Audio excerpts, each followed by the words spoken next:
Thanks for what you do with your podcast and all the rest. You're doing a great job.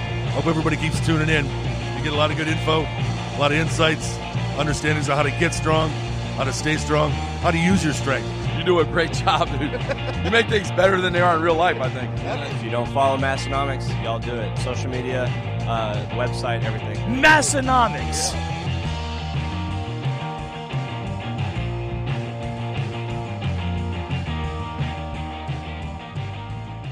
Welcome, everyone, to episode 390 of the Massenomics podcast, the world's strongest podcast, a.k.a. the lifting podcast about nothing, recorded live from multiple corners of South Dakota. My name is Tanner. And my name is Tommy. Tommy, I was panicking there for a minute. Someone on my microphone. Adjusting some hardware over there. Well, it came unscrewed all of a sudden. I looked at it. I'm like, why? I'm just holding this in my hand. I'm like, it's pretty impressive. I've got a podcast in like 10 seconds. I have to troubleshoot this quick. Mine's locked up pretty tight over here. I don't know what you're doing to that thing. I don't know. It must have just just been slowly working itself over the years of podcasting. All the vibrations from your voice have just slowly knocked it loose. From this silky baritone. I saw something. It was Barry White talking. It was a old late night clip that popped up on I don't know, wherever the hell things pop up at. And he said he had got that voice when he was 14 years old. No way. Yeah, that's what he was saying. That when he turned 14 or thereabouts, like he basically woke up one morning and that's what he sounded like. Some guys just got it, I guess. Said people made fun of him for it. Oh, sure. Yeah. You know what else? You know what people don't make fun of other people for, though? I can think of a thing or two. Yeah, I'm going to tell you one of those things right now. They don't make fun of people for... Let's see, which thing do I want to... I'm just pretty flustered about that microphone getting unhooked. No, what they don't make fun of you for, what your wife won't make fun of you for, is from Vaso Blitz from Build Fast Formula. Are you tired? You for not taking it sooner.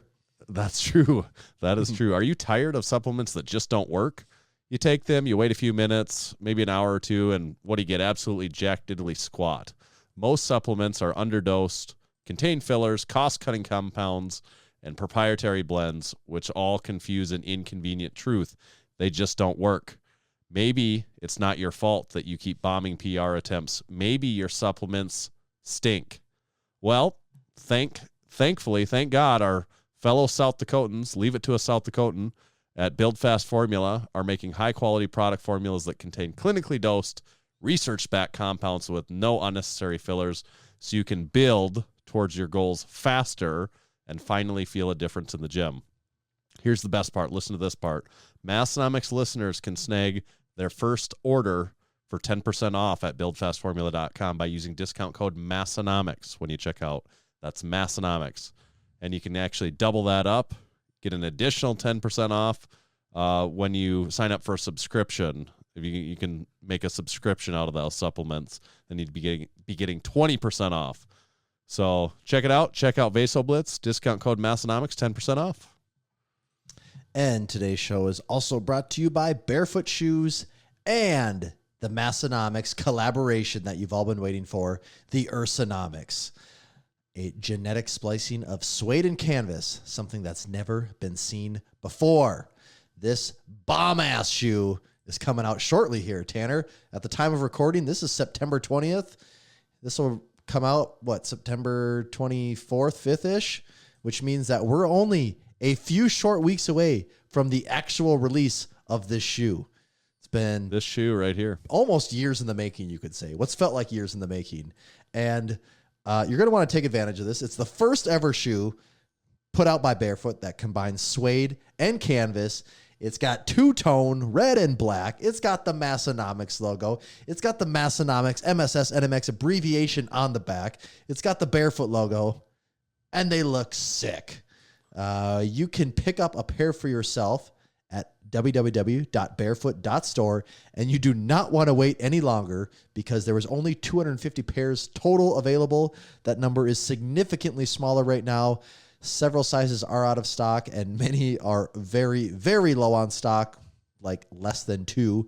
So you're going to want to take advantage of that. And while you're on the site buying your own pair of Ursanomics shoes, make sure to add a pair of awesome wraps to the cart. That's Barefoot's very own wraps, and use code, where'd my code go? Tanner, Massenomics, right? Mass. Okay. Mass. Make sure. Okay. Usually always one of those two. That's why I didn't want to say it wrong. Add some awesome wraps to your cart. Use code MASS, and when you buy the shoes, you'll get the awesome wraps for free. So take advantage of this limited edition shoe. Once it's gone, it's gone. You don't want to be on the wrong side of history with this one. And get it at barefoot.store. Thank you, Barefoot Shoes. I did some looking earlier today on the sizings that are out of stock, and yeah, anyone that waits much longer is really going to be screwed. At first, it was just some like ends of the bell curve and, sizing, and ones. Today I'm pretty sure I looked like 12 was out of stock, and The so if you don't numbers order these, smaller, if you don't order these really soon, you are going to be screwed. And then don't ask us like, oh, when are you restocking them? Because it was an order of 250, so you will probably we be don't without make them shoes. forever. This is out of our hands. Our hands are Well, tied. it's literally in my hands, but but it's can't out of have them. this pair either. Metaphorically, it's out of them. Yes. Okay. Well, Tanner, we got some things to cover this week, don't we? We got a lot of things and quite a bit of stuff, as a matter of fact. We've got some of both of those things and stuff. You were on vacation. I've had new Yes. revelations in my life. Just things are changing as time goes on. I need a after that vacation, I need a vacation from my vacation. Isn't that the classic right there? I said that I think I told you that earlier this week that I really like that that line. I'm using it every time at work from now on when I go on vacation. I use it like 5 times. And in the do course people of like the day. grab their chest? Like they're having a heart attack. They're laughing so hard. Like, that is hilarious. Like a vacation from my vacation.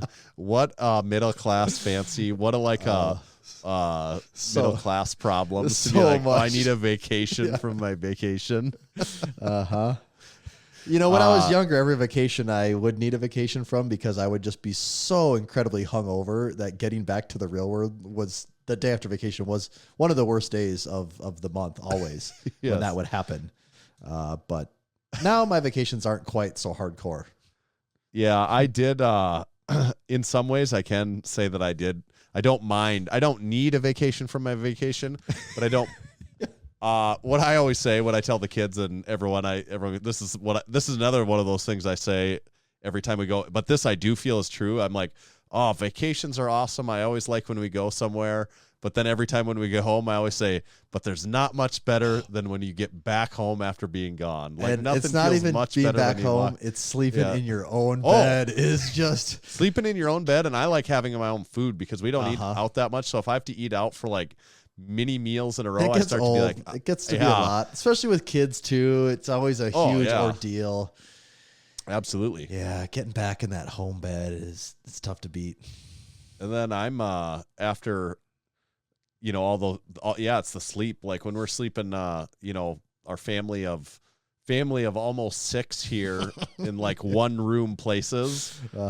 There's not a lot of quality sleep that goes on. I'll tell you that. Like there is someone awake out of, you know, 5.5 people. There is someone awake between my 2-year-old, my 5-year-old, my wife that's like 8 months pregnant, me, you know, even with my own things, like there is someone awake almost all the time.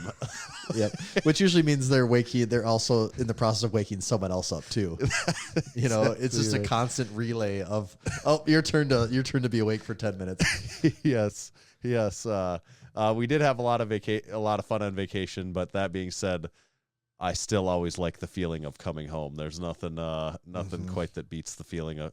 I guess you have both, so you can appreciate both. That's right. That way, you know, there's Equal kind of each a other yin out. and yang scenario. Yep. But we did make it south of the border. I can report back that I got to take it in some of the southern culture. Yep. Which was excited to sample, and They let you cross the border, no problem.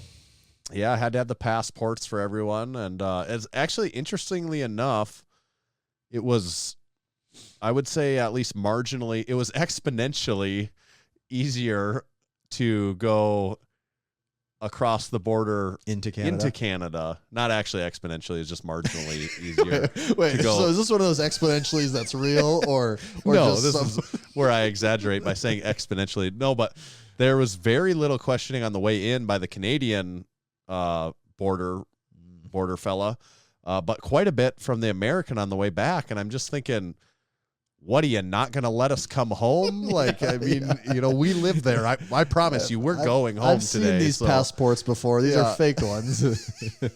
Yeah, but they do question you quite a bit, and they want to know stuff. And it was an interesting experience. But I just thought it was odd that it was less questions to get into Canada than it was to come back home. Mm-hmm. Yeah, that is. So then when you get to Canada, it looks like you ran across an interesting event from what I could see. Yeah, I do have to tell this story. This is like such a crazy coincidence. It really, like the tiny little bit I saw, this did seem like too much of a coincidence. This was quite the coincidence. So we went to, in Canada, we stayed a little tree house in the woods by Lacroix was the closest town. We weren't all that close to a town. We were in like kind of 50 acres of woods. So how far is this from Winnipeg then? Because isn't that where you were sort of close to? Yeah, I mean, it's still it was, I don't know if we were like 50, 60 miles from Winnipeg or something like you were that. in Canada, so how many kilometers though? Yeah, the speed limits are so slow in Manitoba. Are they really? Oh my God. That's why I was like, 90 kilometers. What is that? Like 70? I'm like, oh, well, we're going like 50 on this divided highway. Like, no way, on divided highway even? Well, no, I'm exaggerating a little bit, but like the fastest speed ever that I saw was 110, and that was rare. And I'm typing what that is in. it? 110 kilometers is 65. 68 miles an hour. It says. Yes, that was on the nicest, slow. biggest highways was 110. That's too there slow. Did not encounter anything above 110, and most of them were 90 or 100. And there was some when I like got on and started going like 80. I'm like, oh shoot, what's the speed limit? And then they're like, oh, it's 100 kilometers per hour. And I'm like, I'm going 80 miles per hour. Yeah, 90 would be 56 and 100 would be 62. Yeah, those are slow numbers. Yes. So we were Lacroix is where we were by, but which is kind of there was kind of like our Airbnb guy, like he had built this treehouse in the woods there, and he and his family are like very French Canadian, and we talked to him when we got there, and he had very very significant French accent actually. Like, how do you even spell this place? I don't. Labro. LA, then I think it's BROQU vowels, assorted vowels. Here we go. Okay. All right. I just had to get in my head what this actually looked like as a word. Okay, I got it now. That makes sense. Other relatively close towns were Steinbach was another close one. And it was very funny. At one point in time, I thought like, oh, I like how the town names all sound like very European in a way. But then I'm like, well, all the United States towns are named after like European things too. It's just a European that we're more used to. Right. Like I actually had those thoughts in succession in my head, and I was like, well, that doesn't make sense. Ours are all European also. Yep. Some named after exact cities in Europe. Yes. But anyway, so on the way to Lacroix, where we were going, we went, at the time I had not even paid attention to what the name of this place was, or that it was even a place, but it was St. Malo, which is STMALO. Mm-hmm. I don't know, which is not even anything. I don't know if we were actually at St. Malo. If it is, there's like nobody that lives there, but I don't know if maybe the actual town was a little ways away. But we came to this T intersection, two lane highways that met, and there was a T. So we got to then, and you had to go left or right. There was a T in the road, and you took it.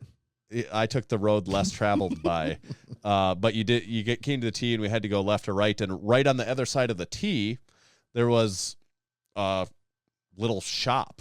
It looked like, and outside there was when you maybe say a like shop, you mean like a mechanical. There was a building. Shop. No, there was a tin building. Okay, but you don't mean like a shop where you go shopping. Oh no! I mean like there was like a shed. There was a closet. A steel building. Yeah, there was a steel building, and that was just on the other side of the tee basically, and I didn't pay much attention to it. There was a couple old cars sitting out. There's definitely some people gathered around. There's like 50 people out there. It just looked like some sort of little event that was going on. We took a left down the road, and I looked again, and I'm like, it looks like somebody's lifting there. And then I I hadn't picked up speed yet. I was going slow. I told Mary to roll down the window. And Mary's going, no, we left the country. We left this behind. I rolled down the window, and she goes, I'm pretty sure there's a PA talking about lifting. Like you could hear someone talking about lifting. And I was like, well, we have to check this out. And we were in no rush. Like the whole trip, we had no itinerary. So I was like, I feel like we have to see what this is. And she's like, yeah, I guess we probably have to see what this is at this point. She herself was even kind of like, yeah, I guess we probably have to investigate. So we pulled up there, and like I said, there was maybe 50 cars there. We get parked, and I'm like, yeah, this is definitely a lifting thing here going on, which is so odd. There's maybe like 4 houses around, and there's just this shop where the door was open and the guy was deadlifting right in the doorway, and then people there's like 50 chairs outside of the doorway where people are sitting around watching him. And there's announcers talking, and we find a spot. We get out.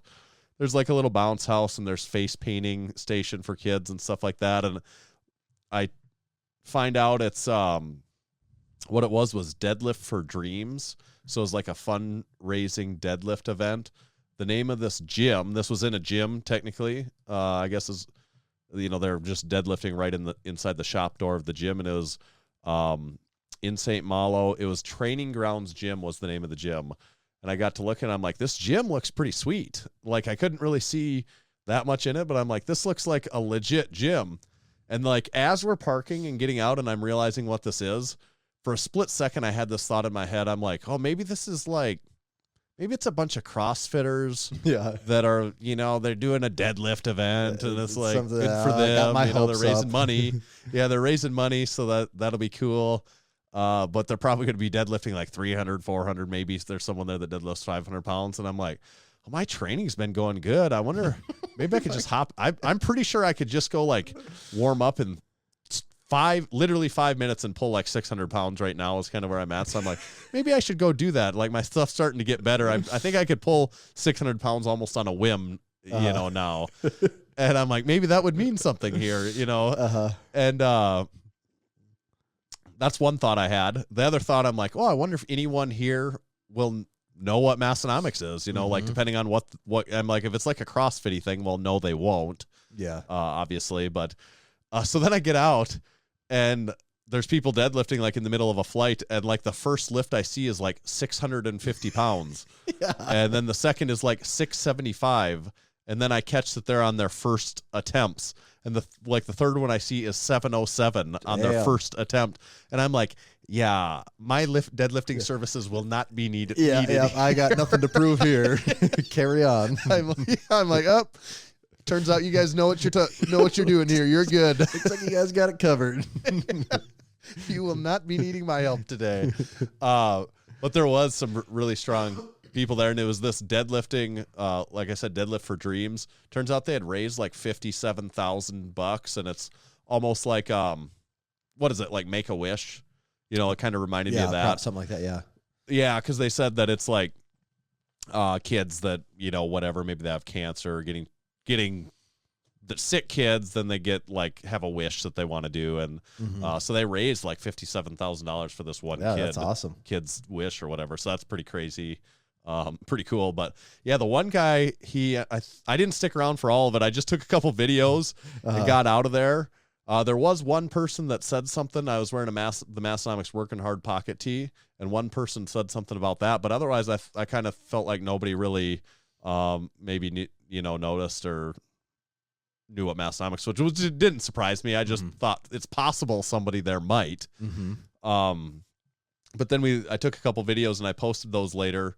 And then all those, and I said like in the comments, like if anyone knows these people or whatever, which of course they did. Yeah, which I think is so amazing that it basically shows you can be anywhere in North America And if you post a video of someone that's pretty strong lifting, there's a good chance if it goes on the Massenomics page and you say, who is this? Someone will identify that person, which is There was a just bunch crazy. of people that knew right away. Yeah, I know. That was by the time I got to the post, I'm reading your thing of, basically explaining what just happened. We stumbled across this thing. Does anyone know who these people are? And the first comment I'm reading is, yep, that's so-and-so. That's so-and-so. Here's their handle. They're tagged and everything. And wow, okay, no mystery here. So then these guys reached out to the Massenomics page, and they have their own These podcast. guys, like the lifters and the people that, like the owner of that gym and like that. Because I think the strongest puller, he pulled almost 800 pounds. It was like 770. It was his third or something. We didn't stick around for it, but then there's multiple guys pulling over 700 pounds. But they have a podcast, to shout it out. It's Strong and Petty Podcast. But they all reached out, and they were actually talking about this coincidental event on their podcast this week. I listened. Really? I was like, oh, Strong and Petty Podcast. I'll check out an episode. And it was like their recap of their deadlift. What did I say? Deadlift for Dreams event. And they were talking about the podcast. And a couple of them said they actually have Massenomics shirts. Oh, awesome. Already. Had Massenomics shirts and stuff. So I thought really cool. that was kind of cool. Yeah. But I just thought, what a crazy coincidence that I just happened to be driving by that road at that exact time, and there was a deadlift event. Because there could have been a break in the action. That's not crazy. And then you just would have missed it. Absolutely. Or gone on any different route. There's probably a number of routes we could have went through that way. It just is pretty crazy. That happened. Then also that it was just a bunch of really strong dudes too. No kidding. Yes. Yes. People, anyone pulling over 600 is noteworthy. And the fact that there's multiple people doing it, that's really cool. They did say I actually happened to stumble in during the start of Flight 4, which that was the, all the strongest You picked guys a good time to show up. Right. I just also there again, just coincidentally, like the perfect time to see all the big hosses pulling too. Yeah. That's really cool. Yeah. So it didn't take me long to break my dream of thinking like, oh yeah, maybe I should hop in there. Like literally within watching the first lift, I was like, nah, I'm good. Yeah, that's cool. The Manitoba guys are good without me. You guys got it covered. Let you take it from here. Yeah, so that was Training Grounds Gym. So if you're ever in St. Malo, Manitoba, that definitely looked like a gym that I would go train at. Looking, Big Alex is posting some photos here in the Discord. Looks like quite the place. Was he at St. Malo? Oh, he found some.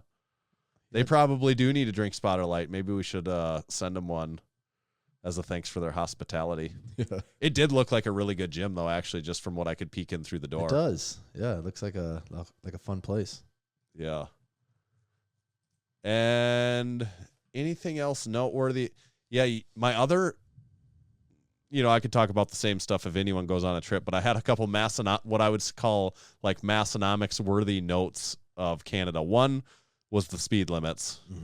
Garbage. Do better, Manitoba, on the speed limits. I'm not even a lead foot kind of guy, to tell you the truth. You're playing can't drive 55 the entire time. I'm pretty good with speed limits for the most part, although we live in a state where they allow... Yeah, the interstate's 80 here. Right, drive 85 legally, basically. You can always go 5 over. Yep. So yes, you go 85. You have to be going 90 here in order to get in trouble, which is going pretty good.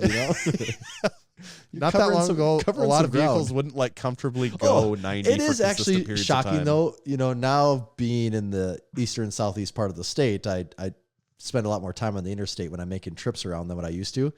It is fairly surprising though, if you're driving 85, how rare it is for someone to actually pass you. Oh yeah, you don't get past very often. I don't even think most people drive 80.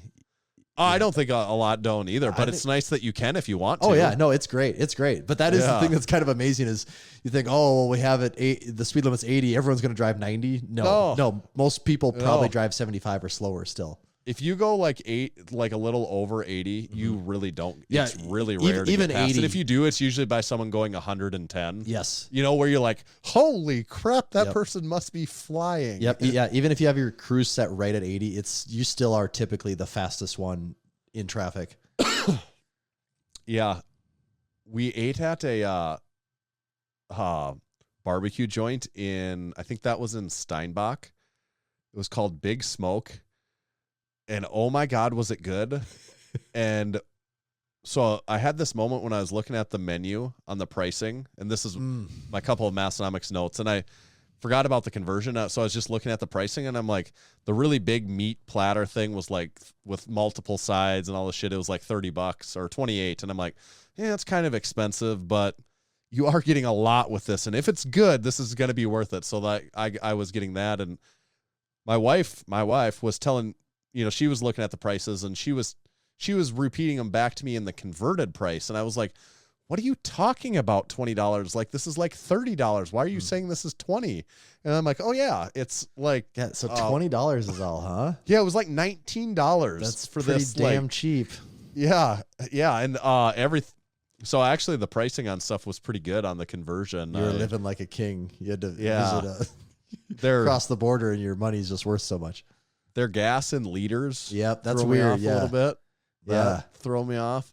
But the number one thing I wanted to talk about of all of the Canada stuff was these signs, the signage, this outdoor advertising signage that they have in Canada that we do not have here. So And you're I not assume saying it's billboards. No, not billboards. What I would call them is miniature homemade billboards. They are everywhere, and I assume we don't have them because they're against ordinances.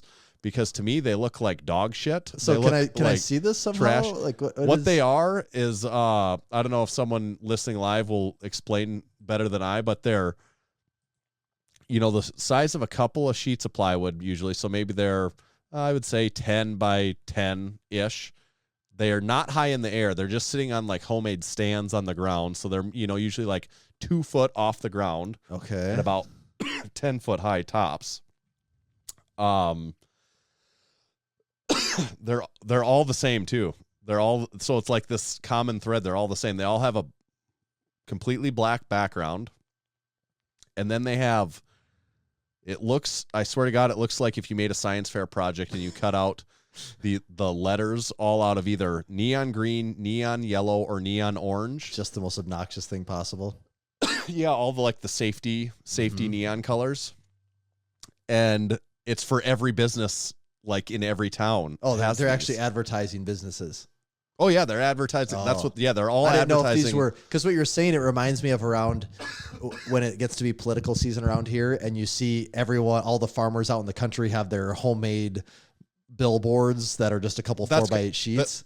Look it in the Discord. Big Mabel posted one. Oh, that's okay, what they are. Yeah, And they are everywhere. Like, I mean, they're everywhere. Everywhere Okay. you got, like, got the coughs for some reason. Yeah, okay. I have seen those signs before. I think that most cities in the U.S. have ordinances against those signs. Yeah, you know why? because they're so obnoxious. They're shitty. They're shitty signs. And they're all. And when every business has one, and then coming into town, like they have them plastered everywhere, it looks like crap. Yeah. Yeah, I can see it. These are the ones that have I was thinking you were saying it's like homemade letters. It is those signs that have the slats where you can slide in letters, and it's like 4 or 5 levels of it, and it's just have you ever seen these? Yeah, one of these in South Dakota. I actually remember when I was a kid, the video store where I grew up used to have one of these out in front of it, and I think that was only for a few years, and then everyone realized, these are too obnoxious, and because I haven't seen one of these in forever. Now that people are putting them in the Discord here. But they actually stuck out like a sore thumb because we don't have them. Mm-hmm. So, and since they're everywhere, I'm like, what are those? Like, why don't I see those? And We then need to get a couple of those for the gym. but then that's what the conclusion I came to just thinking about it. Well, I suppose we can't because if you could, like, the cost of those is nothing. Mm-hmm. So that's why all the businesses Western are Northeast doing South it. Dakota doesn't even allow. They have a city ordinance against flutter flags. The tall ones that I can't think of. I think they're called flutter flags. I can't think of what the hell they're called. It's like people use them at wacky inflatable tube bands. that probably is on the list too. But it's like the flags you see at like trade show booths where they're tall, kind of like a blade shape almost. They might be 3 feet wide by 10 feet tall. Right. And then usually there's words running down them. Like the city of Aberdeen has an ordinance against those. That's why you don't see those anywhere there either. And I think most cities do because they are kind of obnoxious. Right. That was it. That's the thing I wanted to talk about the most was those signs. The signage. Yeah. After all my travels, you would not believe the signage I've seen. Some of these signs were just so ugly. It just offended me so badly. So I did have, I had to go to Manitoba to have really good barbecue, and the signs were bad. And that's Canada for you. And that's Canada.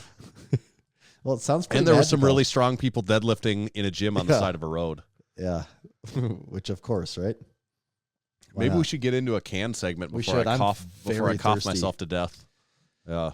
I knew it was just the guys tonight, so I decided to kick it old school and go with the pamplemousse. Oh, that is old school. Mine might look like a pamplemousse at first glance, What's but it say? no. Orange? Orange. Oh, it's been a while since I had a pamplemousse. It's good. I like orange Lacroix. I'm not. If we're going to say our citrusy fruits, and I'm going to say lemon, lime, and orange, orange would be in last place easy out of those three. And you must not be alone because this is by far the least common that I see of the three. Yeah, you don't see that one a lot, actually. It does taste like it tastes a little like a sun kiss to me. I can really feel the vibes. Yeah, I could see that a little bit. I'd give this a 3.5, flirting with a 4. Pamplemousse 4 all day. I've maybe even said 4.5 in the past. I don't even know. Big Scant says that when he was in Western Northeast South Dakota, he was taken aback by the number of billboards about pro-choice, both sides. What do you mean pro-choice, both sides? What does he mean both sides pro-choice? Well, not pro-choice, like pro-choice and like not pro-choice. Oh, just about abortion in general, essentially. Yeah, Okay, right. Yeah, like pro-choice just being one of the two sides. There is a lot. Conservative Maybe, America, that honestly is that and gun control are basically people's two. I don't see that many billboards about gun control. No, stuff, because everyone here is just so pro-gun. Right. That they don't even need it's to hard talk to even about find it. anyone that's but like, abortion and gun control are so just ingrained in people's brains of like these are the two most important things in the world. There definitely is a lot of abortion billboards. Like there are. That's actually funny you say like because even just on the highway, they're just all over the place. Yes, now that you say that, that's never really. I feel like I'm kind of blind to billboards because they're so obnoxious and annoying. Unless a certain gym is putting them together. But yeah, there are a lot. Now that you say that, it's never really clicked with me before. None of them are as good as a Massenomics billboard, though. Can we all say that? Not in the same ballpark. You could say we changed the game when it came to billboards. Did you see big? Speaking of something completely different, did you see big Dimitar Savatinov was back in action, and for whatever this is smashing records. Yeah, for whatever. I mean, sure there's some debate as to. I would need a little explanation, a little clarification on what this record is specifically. Well, but all right. He broke the American deadlift record of 1,031 pounds is what the claim would be there. So that's not the heaviest deadlift by an American No, ever. but this goes back because I'm trying to remember, didn't Dimitar used to have the record not that many years ago too? Because I remember back in the day, I believe it was on the Powercast. R.I.P. Gone, but not forgotten. I believe when Brian Shaw was on one of the early episodes, he had talked about, Mark Bell was asking about things he wanted to do. And I could have swore he made a comment that, the American deadlift record, it's not being held by an American. So I need to go back and take that thing. And for some reason in my mind, Dimitar had it then too. And Brian Shaw was saying how he needed to go get that record. But again, I don't completely get how that works. Also, that is another interesting layer to this, that Dimitar Savatinov has the American deadlift record. Yes. I think he lives in Florida, yes. It's America. It's a melting pot. Right. It is, which is true. That is all very true. And, not particularly relevant, but I'm like, is Dimitar like a citizen of the United States? You know, is he like? Could be. Yeah, he might be. He might be. In which case, then, yeah, I suppose that is. But it's just funny. It's American holding the record. Right. But it is. So what? Who's hosting this event that's determining the American deadlift record? I don't know, but I mean, this obviously excludes powerlifting numbers, though, because what did? Well, not only does it exclude powerlifting numbers, it also excludes a lot of America's strongest men too. You know? Well. Yeah, because it's like, what kind of deadlift? You know, because like, what has Jerry Pritchett deadlifted on the elephant bar? You know, I don't know. Maybe I think over 1,000, hasn't he? Yeah, but maybe it wasn't as much as 1,031. Yeah, maybe not. Maybe the 1,031 is more than that. But what about what's his name? We've had him on here, the sumo deadlifter, the Marine Griggs, Dan Grigsby. But yeah, what's Dan Grigsby? Okay, so but is this record? This is done to a strongman standard because he was hitching majorly. Right, but it's funny that the record is like, well, this one's different because this one allows hitching and straps. But that's so also the other one doesn't count because it doesn't allow. But that's hitching also and straps. what's, to me, the oxymoron of strongman deadlifting is. Strongman's the sport of it doesn't matter how you move the weight, you just move it. But then when it comes to deadlift, there's all of these little weird rules when it comes to strongman deadlift, you know, more so than any. And I get people are going to say, oh, but that's the tradition of how that lift has gone. I don't know what the excuse is. It is weird that strongman though has that one exception for deadlift for how that's where all the rules come out. Because Grigsby has done 1,075. Okay, so it's also not, but it was sumo. But it's the American deadlift record. But it's also, was done to a competition standard. The American deadlift record was done to a strongman standard, not a powerlifting standard. I mean, it was a much lower bar. So I guess what you would say is this is maybe the most that an American has deadlifted, not sumo, with anything else allowed. Yeah, right. That's what, you know. Again, it's just the joke of strength records. Yeah. That it's like our powerlifting record holder shirt. You just throw enough asterisks on it, and everything is a record. That's not to take away from his lift. It is a crazy impressive lift, without a doubt. And the fact that Dimitar, it's just we're talking about the nuances of these records. Yes, I'm saying the record itself, how it's labeled, is funny. Dimitar, insane athlete. I didn't realize he was still really going at these things. Even I didn't know he's making a run at records still. So yeah, great on him. That's awesome. Yeah. We've always been big Dimitar. We've always been on record as being big Dimitar guys over here. Pro Dimitar since the first time we saw him at the Arnold. I wish we could get Dimitar on the podcast, to be perfectly honest. That would be awesome. What Dimitar told me is he doesn't really like to do podcasts, but if we were ever in his area, he'd love to sit and have a beer with us and hang out. So we do have that open invitation. Is that for real? Yeah. Really? Yeah. Yeah. Yeah. That's what part of Florida is he in? That's a good question. We might have to look that up a little bit more closely. Well, that's cool. I'd probably have more fun. I mean, I would have more fun having a beer with Dimitar than doing a podcast. Oh, yeah. But everyone else could share in a little bit of fun if we do a podcast with them. Right. Yeah. But do we really want to share Dimitar with everyone else? Can't he just be our Dimitar? Keep Dimitar to ourselves. Yeah. But it is funny also, one of the big Davids is looking up the records. You know, he's looking up, I think Cale Beck kept some records on starting strongman, and the Bulgarian deadlift record, do you know who that's held by? Dimitar, okay. According to that site. But like, then that brings up another interesting question. So do you get to hold the record for more than one country? Do you have dual citizenship? Then maybe that's if you do. If legally you're allowed to. So if you have dual citizenship, then is that okay to have the record for both countries? Because that seems odd. That'd be the loophole. I think if you have dual citizenship, I give you permission to have the strongest deadlift in 2 countries.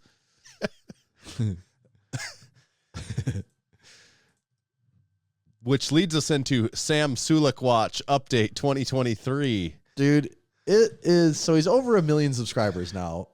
Yeah, YouTube now, looking right now, he's at 1,140,000. Holy God. 1.14. Basically growing 100,000 a week. It's absolutely insane. Did you catch what he dropped on the world yesterday? Was it his full day of eating video An or hour and a half long video. Yeah. Yeah. And go look how many views do you think that video has? I have it right here 898,000. Yeah, it's got it's going to have 1 million views on it. Straight up, Pixar does not make movies that are an hour and a half long sometimes, you know. Like they have a team of people and they don't make it an hour and a half. I scrubbed through parts of it. I watched a good chunk of it.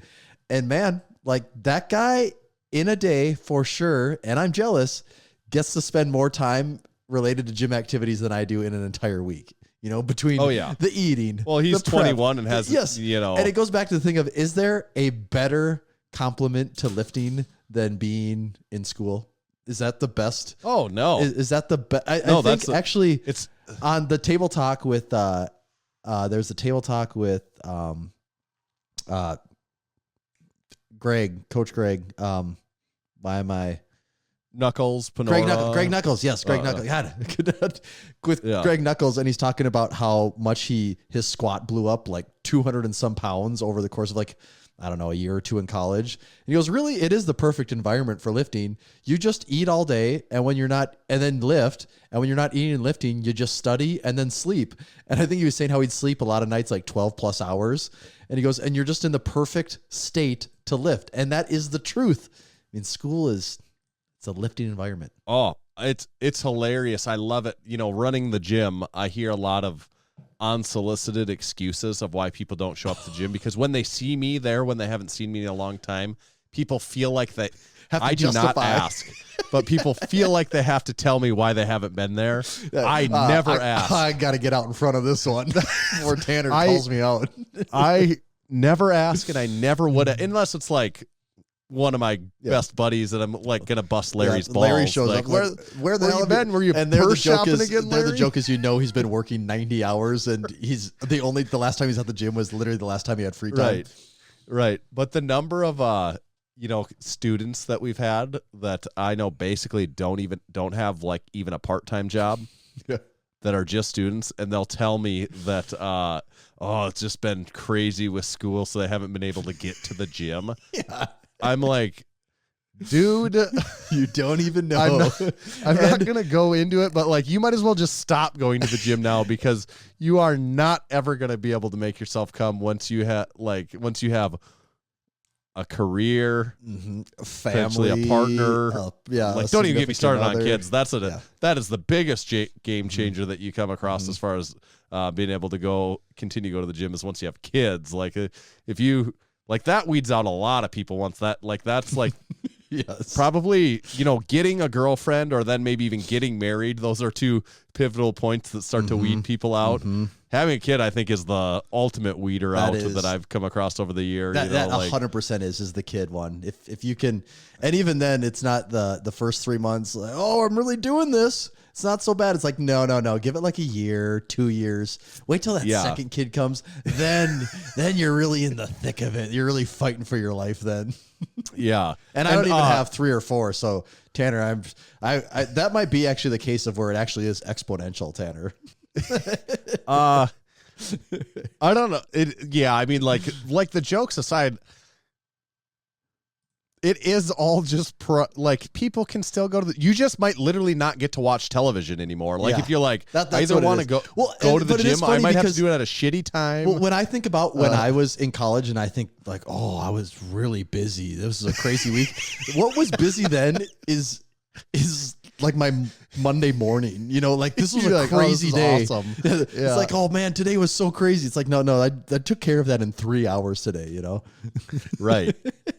But I love that excuse. I almost have a hard time not audibly laughing when college kids tell me they haven't been able to come to the gym because they've been so busy with school. Also, I've done that too. So you can't trick me. Like, it's not like, oh no, you know, I went to that same college you're going to, and I also worked degree, like full time at the same time, and the degree after it too. Right. So, but I never ask for the excuses. They just these are unsolicited. But what was the point there? Yes, going to college is the perfect time. Being the a only student time that can rival it, in my experience, is there are times in a military career that are also awesome for training because of the chow hall availability and the encouragement of even working out at times. But outside of that, being a college student is freaking awesome, especially if you're on the ball. Like I personally, it worked awesome for me. I planned my classes accordingly. Some people might be like, oh, it's great. I don't have any classes before noon. I can sleep in all day.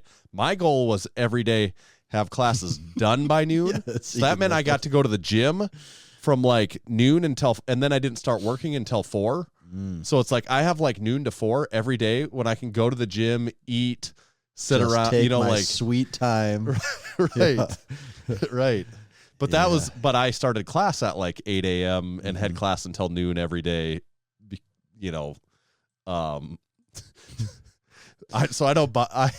I agree wholeheartedly that there is no better environment for fostering a sweet lifting time than going to school. But okay, so this was all Sam Sulek watched though. Yeah. So he did drop a video yesterday that was an hour and a half long, which was just mind blowing. And it was really funny. I read this in one of the comments, and then fast forwarding through the video, I found a part of it. He goes, "Oh yeah, I gotta go do." I think when he's posing, he has most of his pump done, and oh man, this is just freaky, like always, going on about it. And then he goes, "Oh, I gotta go do like my forearms and something else, but I won't post that whole thing, or this will be an hour and a half long video." The video ends up being an hour and a half long, anyways, which is hilarious. But yeah, he's looking really jacked. Well, he's on the cut. He's on the cut. Yeah. I know. The other part of the watch last week, I checked his Instagram. He had 900,000 followers. As long as we're looking, I'll check now. He has 1.1 million followers on there, so he went up a couple 100,000 on that. I like, whether you like his videos or not is whatever, but this is more than anything to me. This is an interesting experiment in social media rise. 100%. This it's this wild. Should be a case study. People should be dissecting this, how the hell this is going.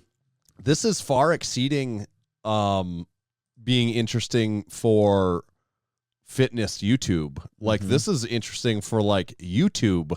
Oh, some of the biggest names in fitness YouTube aren't doing this and have never done this. Like some, we said it other weeks too, but it's just like some accounts even outside of fitness that have way bigger audiences try to do what he's able to do here and, cannot replicate it. It's insane. It is. It's kind of insane. It really makes you wonder how long will this momentum keep up? Does it just I'm curious to see that. Does he get to 2 million? Is that possible? At the rate he's going, we'll know. We'll have that answer in just a couple weeks, but he's going to blow like, what is Brian Shaw or Eddie Hall? Those are a couple of the really big ones that I think about that I know have a big YouTube. Eddie Hall's at 2.7 million. Brian Shaw, 1.9 million. He's going to pass both of them. I think he unless will. Something. I think he'll pass might Brian pass them both Shaw in short order. Yeah, I think he'll pass Brian. I think he'll get to 2 million. God, but doubling though, that's another million. And you know how much Brian puts into his YouTube? I've watched it, and it's crazy. He's got he spent his whole life doing this, so he has the expertise thing on his side. He's got a whole team of people to help him with stuff. It's not even in the same ballpark of student that drives his broken Camry to the gym, and then when he gets done lifting, goes and talks about how he's going to go stay at his parents' house so he can eat their food for the weekend. A totally different level of life. Yes. It is wild. But Brian isn't getting a freaky ass pump either, though. So that's true. So who's the real winner there? Should we read another? Well, actually, let me do. Should we do supporting our supporting members? Read a couple ads, then kick off the live audience, and then we can get our surprise guest on the horn that they all don't know about. Yes. Yeah, we can kick them off right before that. So first, though, we should do supporting our supporting members. Big Jordan, known as Atlantic Strong on Instagram, speaking of Canadians, competed in Pro-Am strongman competition. He did come in closer to the bottom of the bunch, but he was going against a whole bunch of top guys. I think it included like Maxime Boudreau and a whole bunch of high-level strongmen. So it was kind of an accomplishment for him to even be up in that category and competing against them. There's a few Massenomics crew members talking about Big Jordan here, Big Montoya. I'm probably leaving some others out. Even in the strongman world, they are right up there on the cusp, like competing with these really high level people. So that's kind of cool to see. Mm-hmm. Yes, it's very cool to see. Big Matt Cesny competed in his second ever Highland Games. First time completing a weight over bar and successfully picking a caber. Awesome. So well done, Big Cesny. Big Jose. I think Jose is who sent us the spicy polar what's in the can. Oh, yes. And he did say he was able to do that because he lives close to where I saw that, like the factory, right? Yeah, right. So he gets access to other small batch, which is pretty cool. Yeah, that is cool. And to get back, Big Jose, he competed in a Ragnar race, a team Ragnar race. Was like participate like 3 or 4 times throughout it. Looked kind of cool. And he wore his Ouch Everything Hurts shirt. So well done there. In style. Big Murloc Jones competed in a strongman competition. He got 3rd overall in the men's open heavyweight and an invite to 2024 USS Strongman Nationals. Sweet. Big Colton of Crew Falls competed down in Crew Falls at a strongman competition. Yeah. This is funny. Not sure what. Yeah. It was it Strongest on the Farm, I think. Something like that, yeah. And it was funny because it was the week before there's this pumpkin patch just south of where I live. And we go to this pumpkin patch with the kids and I see a banner, Strongest on the Farm competition, tractor deadlift, all these other things. Fittest on the farm. Colton Fittest on the farm. There you go. Yes. Tractor deadlift, all these other things. I'm thinking, how have I never heard of this? And then it was later that same day I ran into Colton at the gym and he told me he was going to compete in Fittest at the Farm. So Fittest on the Farm. And I think Colton did well. He's here listening so he could even fill us in. I know he did a tractor pull event. So that looked kind of fun. That looked cool. And every competitor got a half bushel of apples. Yeah. Can't put a price on that. You literally can't put a price on a half of a bushel of apples. You cannot. They're priceless. Then we have crew member number 1, Big Dodzilla. He competed at Great Lakes Strongest Man. Came in 2nd place in his Masters division, I believe. Well done, Big Scott. That looked like a big competition. As a matter of fact, it was a big competition. We also had Big Tyler Thompson. Speaking of here's another one, actually, right here. I was talking about Big Jordan earlier. Big Tyler Thompson, a very strong, competitive strongman. He was also at Great Lakes Strongest Man with Dodzilla. I saw one of them post a picture of the other. I think Tyler posted a picture of Big Scott. Tyler finished 2nd among the pros in his first pro show. Nice. It included a 770 pound deadlift, and he won a really cool bat as an award. Oh, I did see that. It was that on really like a cool. baseball field. Yeah, that was really cool. I like that. They also all won a free bushel of lake water, right? Yes. And you can't put a price on that either. Priceless. Last one, we've got Big Basement Brandon. He competed at USAPL Raw Nats as the kids call it. Mm-hmm. He got 3rd place. No, not Submaster. We're talking about an old man here. He got 3rd place in the 110 kilogram M1 class. M1, okay. Yeah, so Masters, full on Masters, not sub. But 3rd place, he got 3rd at Nationals. That's he podiumed at USAPL Nationals. And I think he had right around a 1,500 pound total. Damn. One last note, Big Keith mentioned it in the Discord right here. I can confirm there is a new crew Massenomics tattoo. This is the 4th confirmed Massenomics tattoo. I can't spill the beans as to who it is yet. It is a supporting member. I don't even know who it is yet. No, I haven't told you yet. What I would say is they're not an active supporting member in the Discord, but it's a very well known person. Maybe less known for being a supporting member, but very well known amongst the community that does have a Massenomics tattoo on them now. And I'm not being coy by calling something a Massenomics tattoo that's barely a Massenomics tattoo. This is very much a Massenomics tattoo. So I need to get my Massenomics Guess Who board out and start playing right now. Does he Does he have silly a hat. beard? Oh, damn it. That didn't narrow anyone down. I should not have wasted my question with does he have a beard? Just got to get this one out there. We're Does not he have actually playing that game. tattoos? Well, he does now. Okay, so that's our supporting member segment. If you'd ever like to get on there, step one, just become a supporting member. Log on to our website, go to massenomics.com/join. That's where we've got all supporting member options available. We'd love to have you sign up. You know, part of this is how we give back is this supporting member, supporting our supporting member segment, but also there's a discount code. Probably the coolest thing is you get access to our online Discord community that's full of a whole bunch of silly goose time, like-minded individual, cool stuff going on in there all the time. Whenever you want to check it out, it'll be there for you. And just sign up. We'd love to have you support. We've had a few new ones come in over the last couple days, and it never gets old. I love it anytime seeing someone sign up new. It's always fun. We'll be starting the initiation for these pledges in late September. So if you want to get in on that.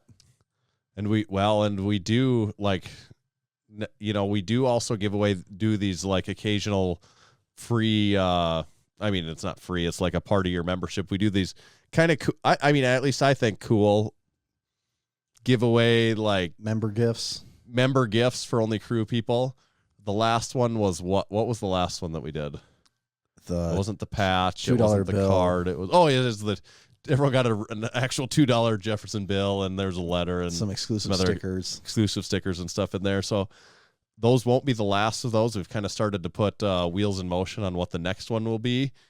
We don't know the exact timing of when that's going to be, but I guess I would just say get signed up as soon as you can, and then you'll be involved in that next one. You know, eventually there will be a line in the sand. Be a next one. Yeah, you want to be on the right side of that line. And you want to be on the right side of the Strenco. Did you see, Tommy, the Strenco posted today their photo of the Made bumpers? in America bumper plates that are coming out? 45s. So if you've been in the market for bumper plates and you've always wanted them to be made in America and could not get them before, you can now. The Strenco is coming out with 45s, 25s, and 10s in bumpers. And they're all, with all bumpers, you do all of them the full size, right? Yes. Okay. Yes. Otherwise, it doesn't really bump as good. Well, it just doesn't. Like what would a 2.5 pound bumper? Well, but don't they do like those little ones just on the outside of them for like Olympic competitions actually?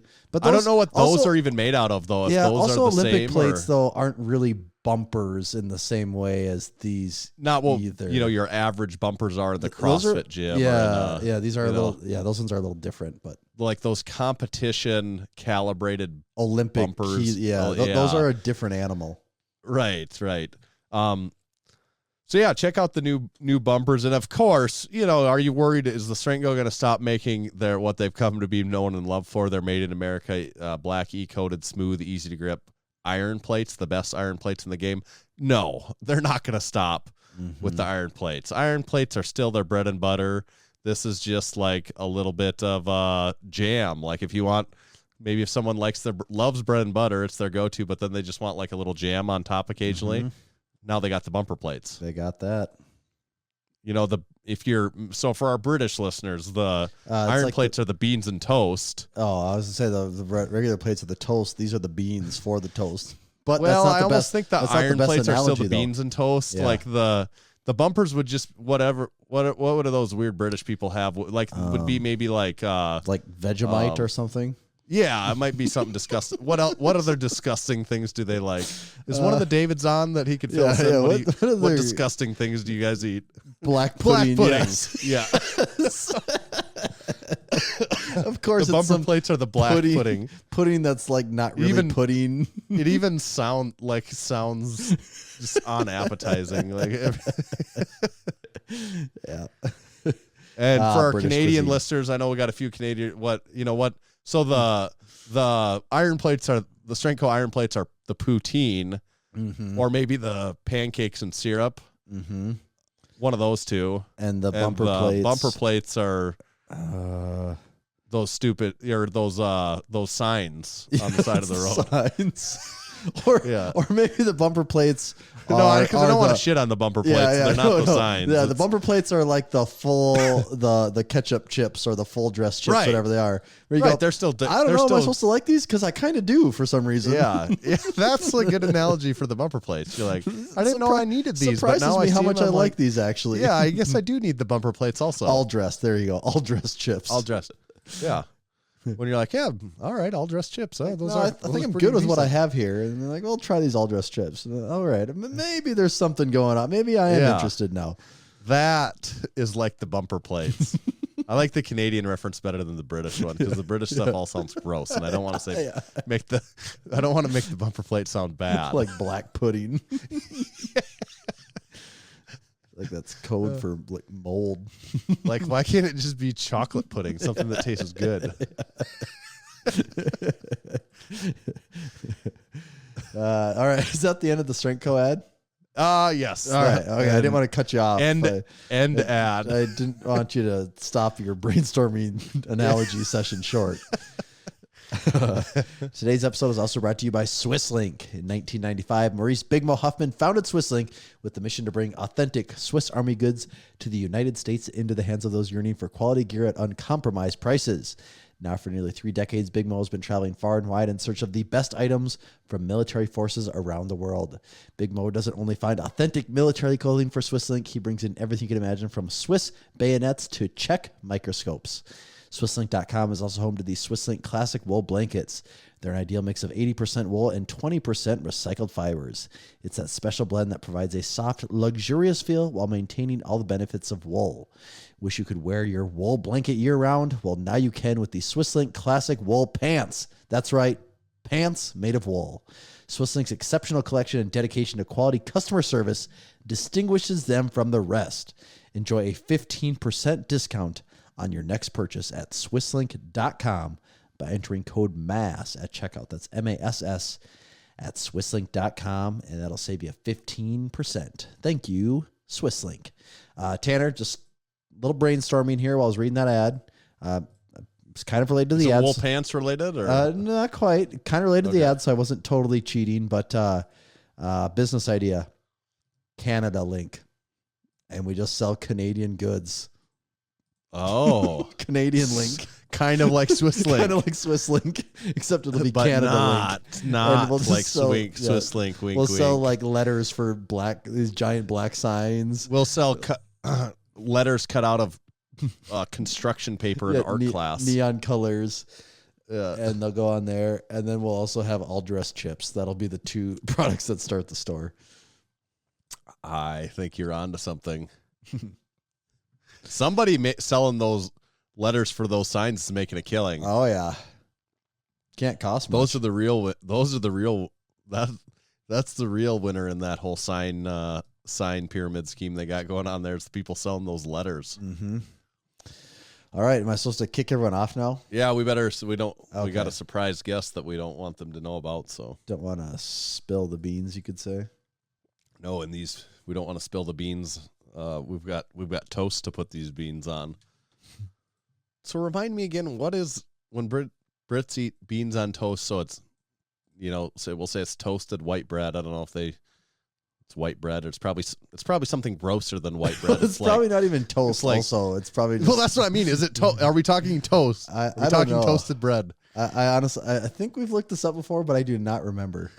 It's probably whatever the most disgusting version of bread probably is. Just called toast because it's all old and dry bread. That's what I was gonna say. I bet it's like really crusty dry bread, like something that like you knock it against something and it goes like, it bangs against it. It just crumbles apart. It's not even warm like toast. It's really like you don't put it in the toaster. It's just like really hard and old. Beans on toast is a breakfast traditional in the UK. It's both adorned and loathed that has stood the test of time. The story goes back to 1927. An executive at Heinz decided to create a national dish in order to sell more canned beans, and the iconic dish was born. Man, I'm assuming that Heinz executive was an American, right? Heinz is an American company, isn't it? I Is it They got- It's Pittsburgh, They got Heinz right? Field, right? Yeah. Did we Um, talk to? I'm gonna say they got duped Rob on that about that? one. They got tricked on Yeah. that one. You fell for the oldest marketing gimmick in the book. The You let an Americans got 'em again. Let an American trick you into making a new national dish, and it was beans on toast. couldn't have been something a little better. Well, I mean, it could have been, but it wasn't. Like, there's a Reddit thing. Yuck. I'm an American, but want to try beans on toast. It's not as simple as emptying a can of Heinz beans on toast, right? Like, what else do you need to add? The first comment. It's literally that easy. Just cook the beans. So that's what it is, and you dump them on the toast. Does that sound good to you? No, I mean, I'd eat it. I'd totally eat No, it. it doesn't Actually, sound- it doesn't sound bad, but I mean, I'm not going to go out of my way to think that that's Does something I that should sound eat. like a breakfast Just- meal? No, it does not sound like a breakfast. Is that what they eat it is for breakfast? I thought you said. I thought somebody you read that. Dude, did I somewhere read in that? there. I'm already forgetting what I read. Oh yeah, it is a breakfast tradition. No, it's not a Like, breakfast meal. that's not. That's like No. lunch. I can see you're in a pinch for lunch. If you And you're put like, oh, I've got some bread and I've got Yeah. some beans, and I guess I'll put them together, and this will make this a little bit better. Maybe I don't know. this picture I'm looking at here has an egg on it, and I can see if you're going to dress it up with an egg and some things, how you could make Yeah. that a breakfast item. But you put some meat on there, and then you have some beans, and all of a sudden you've got something. But yeah. All right, enough of that cuisine talk. Let's Okay. we got some other fun things on here. What we else we duped got? everyone. There's not a guest this episode. Yeah. That was just tricking those suckers. Now they got to wait all the way till they'll hear this on Sunday. Building Monday, the and be like, anticipation for 5 more days. those sons of guns got us. But I do have a special comeback segment this week, Oh, pulled from the depths of Massenomics lore, not heard for years and years. what? Yeah, a segment that we probably have not played in 3 years. I'm just guessing. I'm really just making that up. Do you have any idea what segment it is? I'm not going to let you guess because you'll guess something that sounds more fun than this. And then I'll be like, well, no, it's not that. I have a rough guess looking at the Asana here. I'm assuming. Yes. Yes. I've not clicked on it yet, but if I had to make an educated Don't guess, click on it. Don't click Yeah, on I've that. not clicked on it, Yeah. but my educated guess is who weighs more. Yes. So the segment is Otherwise, if you didn't ask me that, I don't think I would. If I didn't have the sheet up, I don't think I would have guessed that though. Okay. So it's much anticipated, long awaited, far overdue comeback of who weighs more.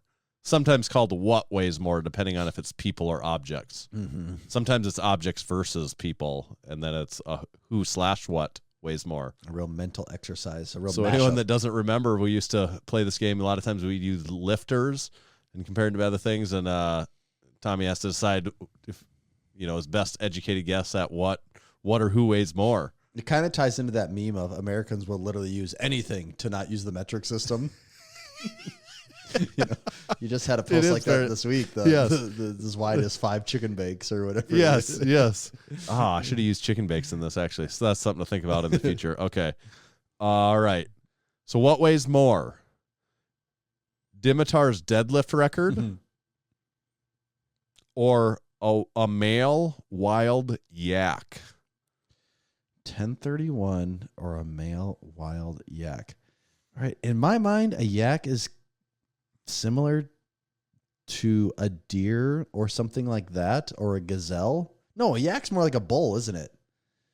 You can't answer the questions though, can you? Because you're just a neutral. You're just the host. I'm just, I think a yak is. I was thinking more like a gazelle. I think it's more like a water buffalo. I think it's more in those lines. When I hear yak, I just think of Ace Ventura on the airplane. Yak, yak. I think of yakety yak, don't talk back. that too. Yeah, I think a yak weighs more. I think a yak is going to be bigger here.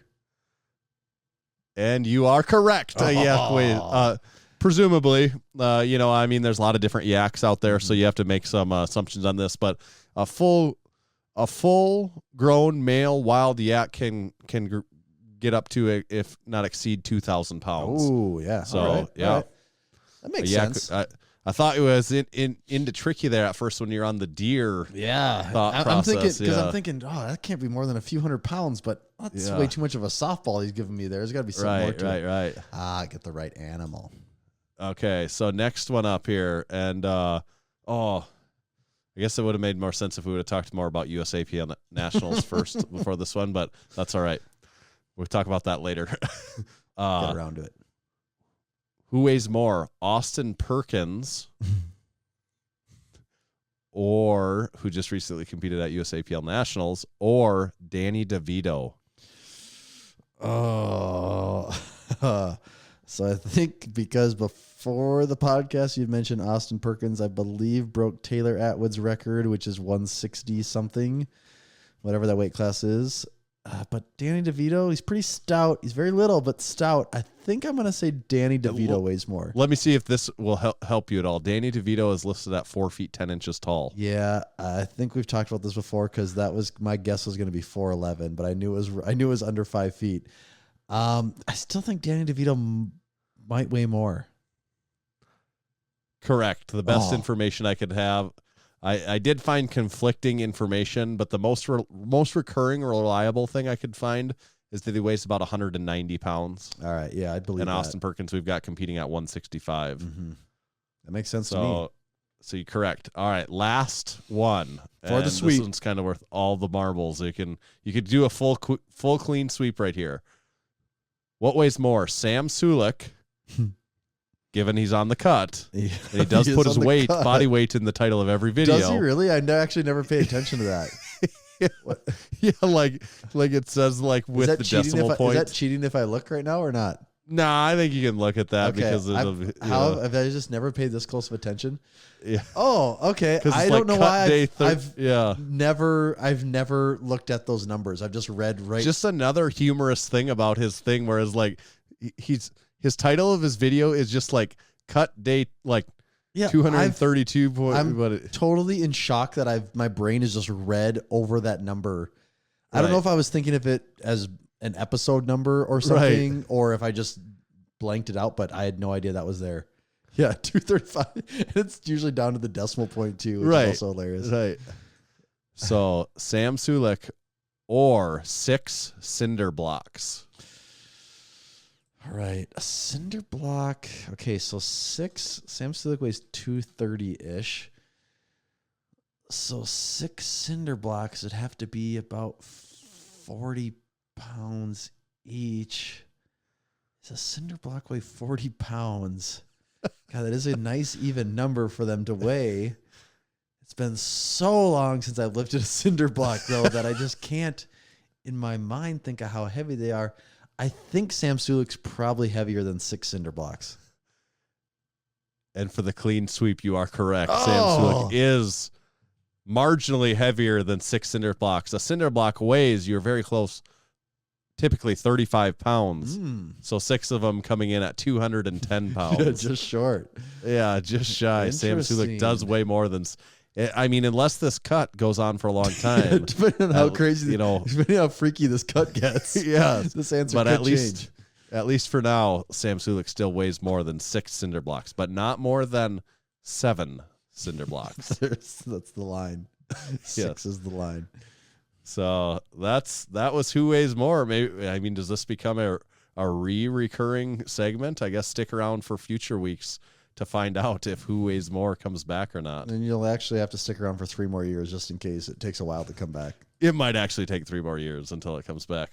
I just felt like a wild hair and just doing a little who weighs more. That's good. I like that. Yeah, we talked about big supporting member Basement Brandon competing at USAPL Nationals. That went on this last weekend.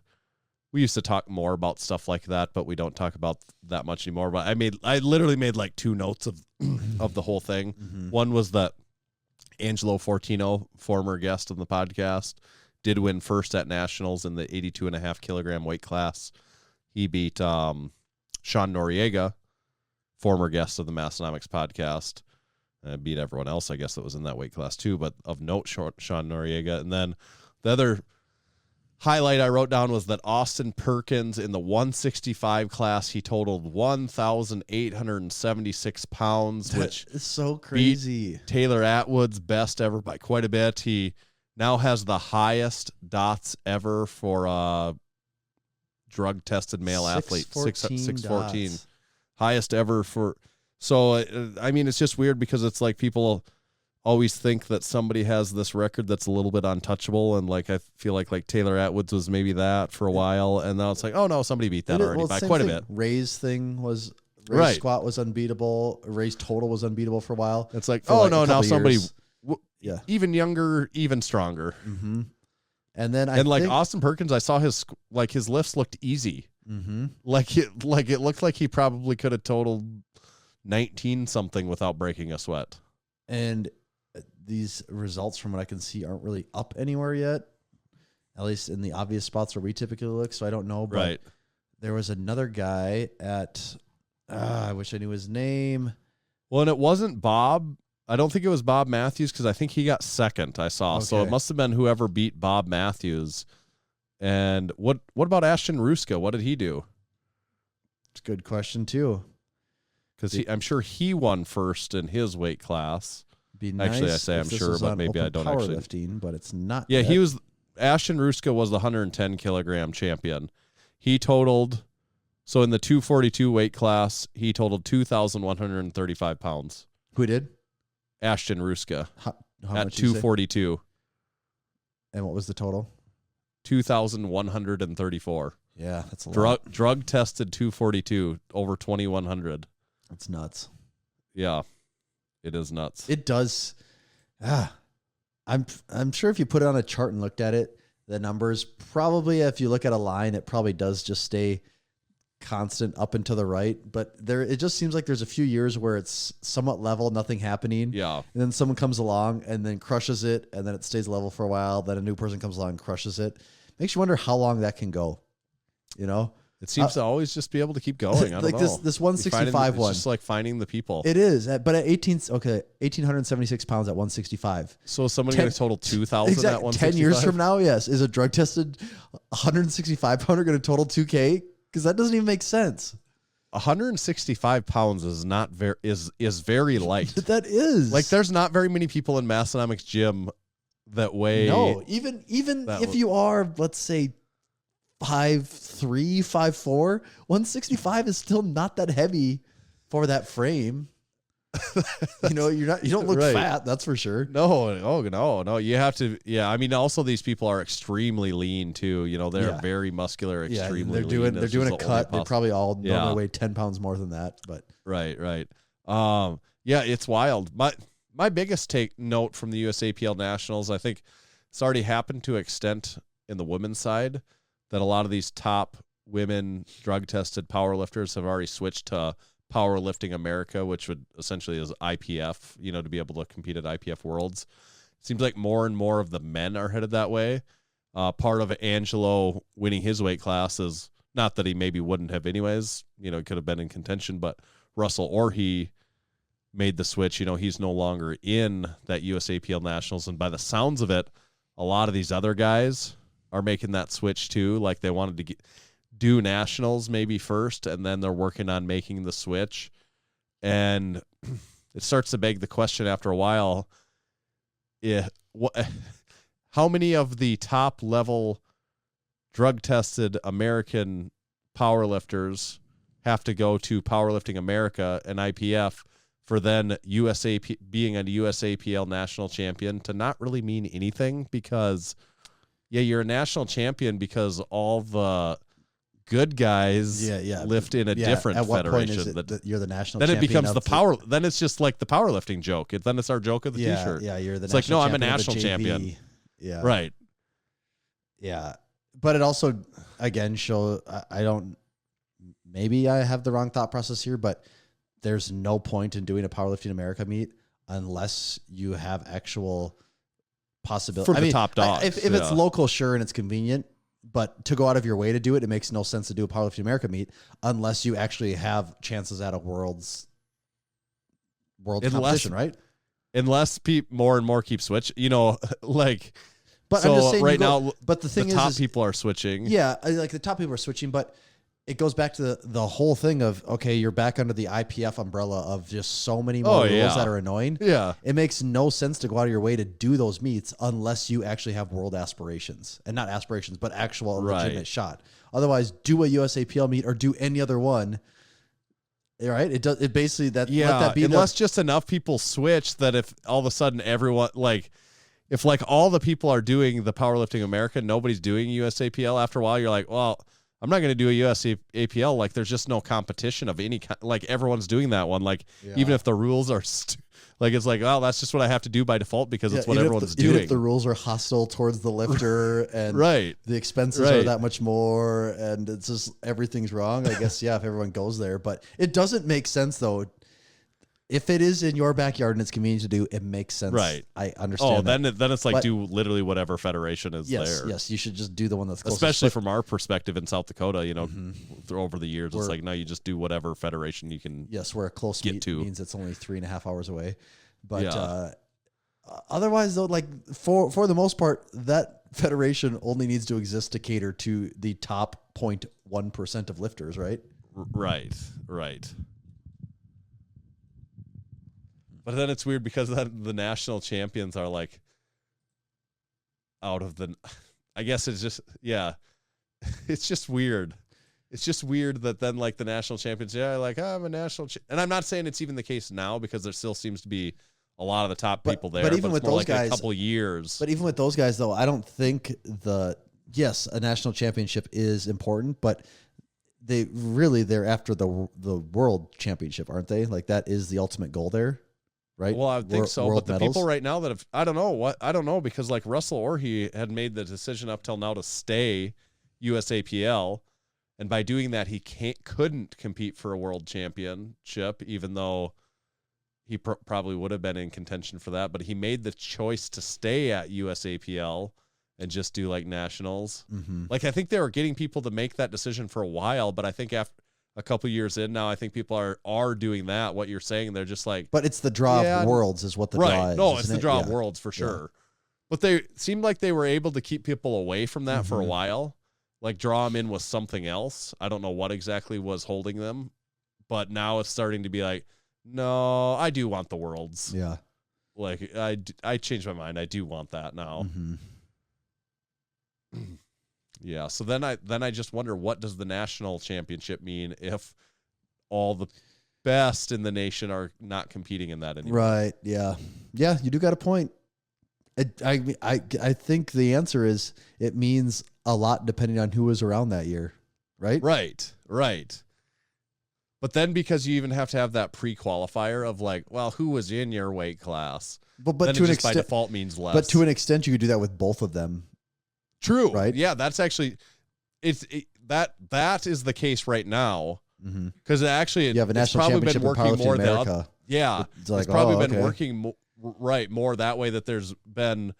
But if like if the next top 5 all make the switch too, then eventually it gets to be then it just flips. But yeah, that's not that any of that is relevant to us. Well, I think that's what people need to remind themselves too, is that this is if this is relevant to you, it's relevant to you. You're not having a question in your head of if this is relevant to you or not. If you're doing that, then it's clearly not relevant to you. You know deep down if this matters to you or not. Right. Speaking of things that also don't really matter to us all that much, but I thought were interesting, Planet Fitness has had the same CEO for 10 years. Really? They just canned him unexpectedly. Really? And their stock price also took a pretty big hit, as like maybe like closed like down 20% that day, something like that. And what I thought was interesting, the CEO, he's worked for the company for over 30 years. He worked his way up from a front desk position. That is pretty impressive. Become CEO of the company. I always, in my mind, give major props to people that do that, and also props to companies that do that, because that is props to the companies, because that is turning more and more of a thing of CEO is just turned into a title that you just have, and you just get to have that forever. It's not. Yeah. So many companies will not hire into that anymore, it seems like. For sure. I keep a pretty close tab on how CEO hiring goes, so clearly know what I'm talking about here, but that is the impression I get, is that CEO hiring is kind of the old boys club. Well, and I think for anyone that works in any sort of corporate job, it's respectable when you see the promotion from within. Oh, yeah. Because a lot of ways it becomes more rare, even to a smaller scale promotion from within becomes rarer. So I always Well, I as think, someone but that it looks works good in on a environment, company. it's just There's two ways though. Sometimes people don't like it because like, oh, this asshole that I work with got it. I've been there longer than him. right.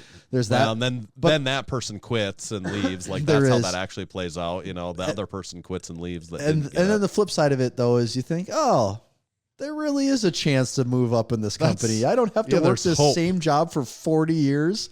You mean if I put a little initiative in, I could be rewarded? Oh, okay. Yes.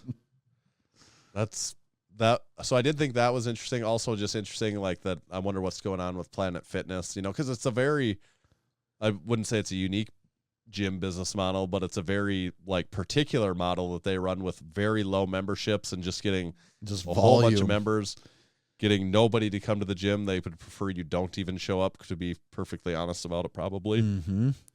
And I just wonder if it's not working as well or anything like that, or if maybe it's just a particular situation with this individual too. But That is interesting. Yeah, I'm just seeing some of these articles here. I had not heard about this. yeah, so Well, that's there it is. that's Stocks. That's a commercial gym update. Massenomics gym, although steady as a rock under the same CEO leadership as always, so no changes there. And actually, I am the front desk person and the CEO all at once, and the toilet cleaner. So Someone's got to do it. we also promote from within and we demote from within. All duties It's a stay pretty cutthroat from business. within this body right here. Uh-huh. What did you have something here about walking? Oh God.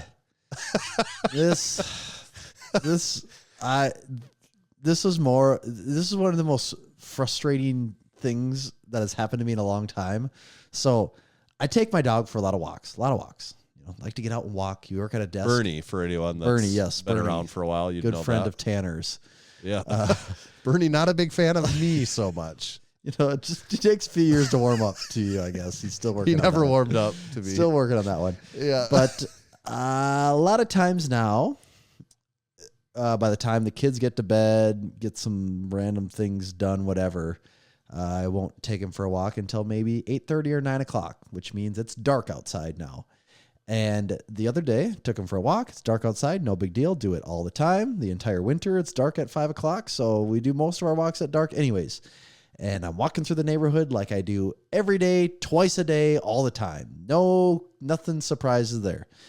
And I'm going to step onto the sidewalk like I normally do. And the sidewalk takes a little kink away from me. So rather than walk ahead 3 feet to walk right back 3 feet, I just cut through the grass. It's one step. I put one step in the grass, no big deal. I put a second step in the grass, and I think I broke my ankle. It hurts so bad. Did you twist your ankle? I rolled like it roll so hard, and immediately, like on something. well, this is the thing. Immediately, I'm hopping. I'm no stranger to rolling my ankle. I've rolled my ankle a bunch in my life. It sucks every time. I've had some pretty gnarly ones over the years, but it had been a while since I'd done this. And I'm like hobbling, screaming, oh God, oh, this hurts. And the first thing in my mind is, I didn't roll it on the ground. There was nothing caught me. It's like it just snapped on something. So I go back and look, and in the grass, there is a hole that's about, I don't know, a foot circle. And I have to have my flashlight on my phone out to see this. There's a fiber optic utility line, and they just didn't have the cover was just, it's like a little miniature plastic manhole cover. It's just loosely like a laying to the edge of sprinkler it. system Yes. thing almost, Yeah, just like that, loosely laying to the edge of it. So yeah, anything can fall down there anytime. And I'm thinking, this feels like negligence on someone's part that runs these things at these, because I've actually noticed several of these in the neighborhood where the covers are not on them. They're just laying on them. Right. And I'm pissed because now I'm thinking, well, I'm like 3 or 4 blocks from home. My wife can't come get me because the kids are sleeping. So I got to So somehow. it was pretty bad. Oh, yeah, it was bad. So I'm like basically hopping home on one foot and hobbling the rest of the way. And I get Hoping in. you don't roll your other ankle. Yeah, I get in. I'm so pissed off. I'm so annoyed. And my wife was up and I'm telling her this. And she goes, well, did you break it? I'm like, no, but it hurts and I'm mad. And I'm still just can't get it through my head that some dumbass isn't putting these covers on. And because of And that that was the issue with your internet connection last time. it probably was. So yeah, and then because that night I can't even sleep. I'm so mad. All I'm thinking about is, I just snapped my ankle. Something happened here. And it's messing up my sleep now because I'm brooding on it and I'm pissed off. And I wake up in the morning. Now this is Monday morning in the worst attitude about it because it still hurts. I can't walk on it. And my wife, who is in the medical field, says, she looks at it and it's not like swollen. This is weird. So I've had ones where I've rolled my ankle and it's swelled. I've had black and blue marks up my leg, down my feet, like to my toes. Yeah. And this one, it was swollen, but it wasn't black and blue. But there was one spot specifically where it hurt really bad. And I'm like, this is different than normal. Maybe something's up here. And I'm just so fuming in my head. She goes, well, if you think it's that bad, maybe you need to go get it looked at. So I'm like, you know what? Maybe I do. And that was the wrong move because that made me even more pissed off because I'm just thinking, I just need like a doctor to look at this, maybe give me an x-ray. That shouldn't take long, right? No. Of course, it takes forever. It takes so long. And so then I'm just getting even more mad because I have shit to be doing and I'm spending my entire morning at this. I'm just seeing red basically by the time I'm doing this. And then they want me to stick around for the x-ray. And my wife's telling me, she's messaging, do not stick around for the x-ray. You'll be there 2 more hours for the results. Just leave. They can call you and tell you. Okay. So I leave and I go home and eventually 6 o'clock that night, this started at 9 a.m. 6 o'clock that night, I get the phone call. Your ankle's okay. And at this point, I'm like, yeah, I know it's okay. I've gone through the day. I'm finally over my angriness, my jadedness about the dumbass worker that didn't put the cover on, and then the doctor's office taking too long and being mad about I'm over it. I think I'm fine. I was in a really bad mood for a while there. So I'm happy to report now my ankle is pretty good. Still not to the point where I trust myself to a squat workout or anything that involves any major ankle flexion. Thinking maybe by the time Friday rolls around, I could possibly be pushing it there. Yeah. But it's coming around. So I probably only have like a $500 bill for x-rays coming in the mail. Yeah. If it's not one thing, it's another. Oh, it is. And I can't complain. I'm healthy. That is the answer I wanted. That's a way better than saying, you broke your ankle, you need a cast. That would have been awful. Right. But it was really the thing that just pissed me off that someone somewhere is not putting these damn covers on them or whoever's job it is to make sure they're on. I feel like that's not good. I hear fiber optic lines are super expensive. It seems like having that thing opened and exposed would be a problem. But that's just the way it is, I guess. I'm over it now. Hashtag submasters. Yeah. This one though, that got me good when it first happened. I thought, what in the hell? And the way my leg just dropped out on me, I knew. Like, normally when you roll your ankle hard, it's like, you get that rebound off the ground where it's like, it slams in. But it just had this weird catch and a free fall. And it's the only time I ever rolled my ankle where I thought, I need to go back and look what happened here, actually. Right. You ever, not in this case, obviously, but you start to roll it and you even like catch it as it's going on and like get all your weight off of it quick and be like, not right there. Nope. Yep. I've done that too several times. It's like, that was kind of like a fake, like a psyched out the rolling there. Right. Where it like starts to do the really quick rolling, snapping motion, but you just kind of like, nope, get out of there. Still tender, but I didn't quite hurt it. Yeah. I've had the worst one I ever had was when I used to play City League volleyball. Yeah. And, I was a little lighter. I could jump pretty high. And when I was coming full speed at the net from the back to spike it. I mean, I was up there and I came down. All my weight landed. There was a guy at the net blocking and his foot was down. And I came down on that. And for real, that was the only time in my life where when I hit the ground, I thought, I don't even know if my foot's there. Like, it felt like it was just gone. Yeah. And that one took me a while to recover from, but. Yeah, basketball was a killer. Like once a year for like 7 years straight, I would do one, where you end up in the air cast thing and you're wearing that thing around and where it is purple from like your toes to your, and you can't, like you actually can't walk on that. You can't walk on it. And even putting your socks on is nearly impossible. Yeah. Just getting your foot into that position. It sucks. Yeah. The old cankles. So I'm on the men, but on the upside though, I did hit another Spoto press PR today. Well, it's not going to hurt your Spoto press. No, it's not hurting my Spoto press. So that'll keep moving, I guess. Which reminds me, Juggernaut AI. That's what you're doing your Spoto press with. It's the smartest program for Tommy, and it's the smartest program for all of you.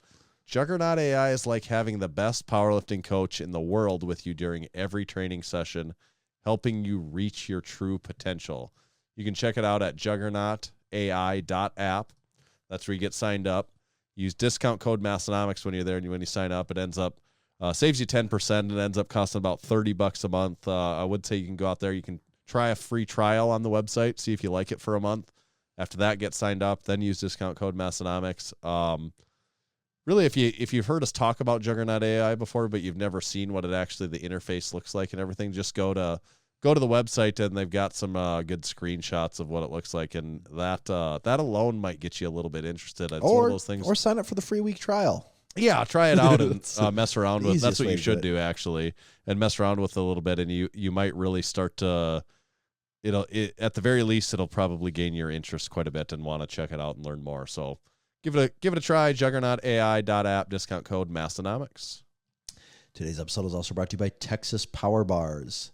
Buddy Caps first started lifting weights in the late 60s and began powerlifting in the mid 70s. At the time, he was working for Image Barbell, building gym equipment. Around 1976, a local machine shop started making Olympic bars for them, calling it the Image Bar. In 1977, Image Barbell became Champion Barbell. It was then that Buddy started looking at the bars with an intent of changing them for the better. Fast forward to today, through all of Buddy's trials and tribulations and crazy inventions, and he has now released the 29mm Texas Power Bar.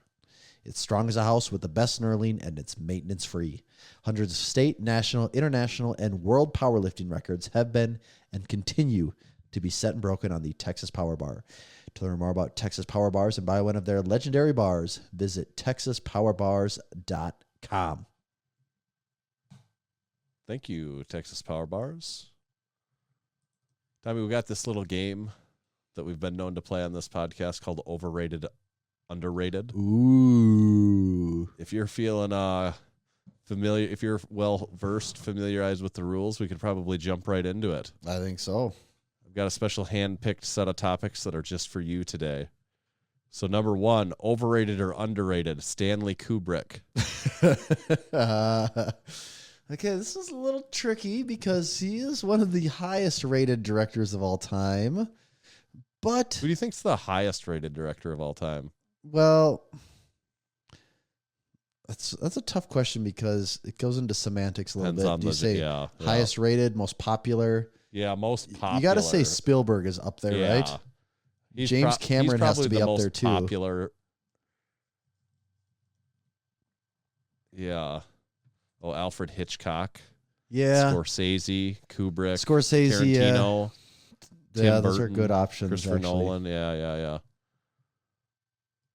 But he's in the discussion. Yes. I do wonder. He is old. His movies are old enough that there might be a new generation that's not totally aware of some of those movies. The hipster people would. The be hipster people are for sure. The film fanatics are. Right. But there's probably some of a new generation that it's being his work is being lost on. So I'll say underrated. Underrated. All right, good. Have you seen Tanner? Looking at the list of his movies, I'm curious what you have seen. I'm gonna hijack this and turn it into a quick. Has Tanner seen it? Yeah, a little segment within a segmentception. Because I kind of want to do this too. Okay, let's see filmography. I'm guessing not very many. 1952. Going back to the 50s. I don't think your numbers are the best here. Fear and Desire. No. Me either. Killer's Kiss. No. Me either. The Killing. No. Me either. Paths of Glory. No. That one was the first one that list that the name means something to me. Not that Have I know you what seen that it, is. do you think? No, I have not. It's a war movie. But it's just actually like clicks. Yeah. This is the first one that. Okay. Next one here. 1960 Spartacus. Yeah, I've seen Spartacus. I guess. I have not. I have. Yeah. I have not. Lolita. No. Dr. Strangelove. No. Me either. 1968, 2001: A Space Odyssey. Yes. I have seen that. That's the first one on the list I've seen. Damn, I didn't realize you had that many movies. I don't know if those ones actually. Dr. Strangelove gets a lot of cred. Spartacus, I think, does. Lolita gets talked about. I think in this day and age, that movie's going to have a much weirder. Pretty sure isn't that a movie about a guy that's trying to get with like a teenager or something? I don't know. I'm curious how that one holds up in this day and age. 1971, A Clockwork Orange. Have you seen it? I haven't. I have seen it. I've also read the book too. So I'm kind of doubled up on that one. Yeah, that counts as 2 then. Yeah. 1975, Barry Lyndon. Have you seen that? Nope. The Spy Who Loved Me. No. I have not seen either one of those. Actually, no. I don't know why that's on there. Oh. Uncredited lighting design. He wasn't the director there. Okay. Is that a James Bond movie? Yeah. So let's scratch that one. That one doesn't count. 1980, The Shining. I've never seen all of The Shining. I've never seen The Shining. Scary for me. Yeah, I've never seen it. Never seen it. 1987, Full Metal Jacket. Yes, me too. And last but not least, 99, Eyes Wide Shut. I've never seen it. Oh, it's quite the movie I have. Yeah. It's weird. It's originally I believe the movie came out with an X rating because there was too much graphic sex in it. So when you watch, do you know anything about the movie? Yeah, I do. I know it through like Family Guy and stuff, and I kind of get it pretty well. That's why I had to really think, have I seen this?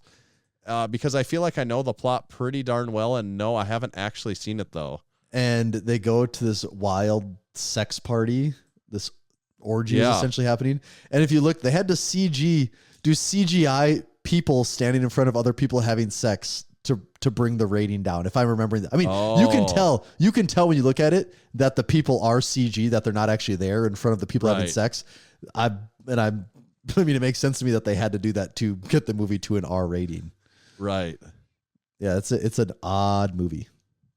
So I haven't seen a whole lot then. Yeah, I haven't seen very many either. I'd like to catch Barry Lyndon, Dr. Strangelove.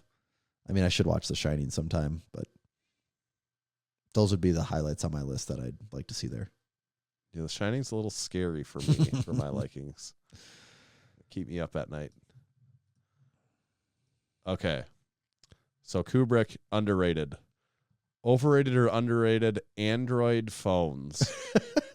Actually, okay, I do not have an Android phone. I do not have a desire to own an Android phone, and I'm a big Apple fan. But with that being said, I'm not one of those people that thinks that the competition should die and wither away, because it's what keeps them honest. You know, if Android didn't exist, Apple wouldn't have to really do much at all. People already give Apple crap for not doing enough, which a lot of that is justified. They should probably be doing more in some of their things. But if you look around, a lot of the features Apple phones get every year are features that Android phones have had for the last 1 to 5 years. Just Apple has been waiting on the sidelines to put their polish on it and hand in hopefully A+ work. But I do think Android phones are still underrated. Don't have any desire to have one, but underrated. Actually, the shift. Have you seen the numbers on this? No. What is the in the US? ratio? It's like, what is the trend? Oh, Apple is just picking up more and more momentum. More and more. Okay. Every year in the US, and I'm sure worldwide they are a little bit too. But I'm trying to find. Risen steadily since 2012.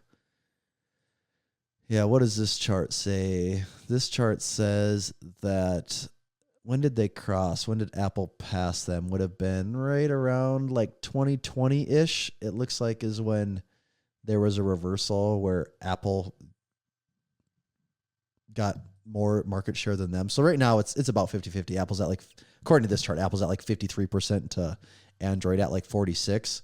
But if you look back 10 years ago, Apple was at 29% to Android's 50%. So Yeah, I it would is guess shifting. Would have guessed Apple is even over. Like, would have guessed it was maybe like 65%. I mean, the thing is they their phones are very expensive, in comparison to a lot of other options that exist. Right. But yeah,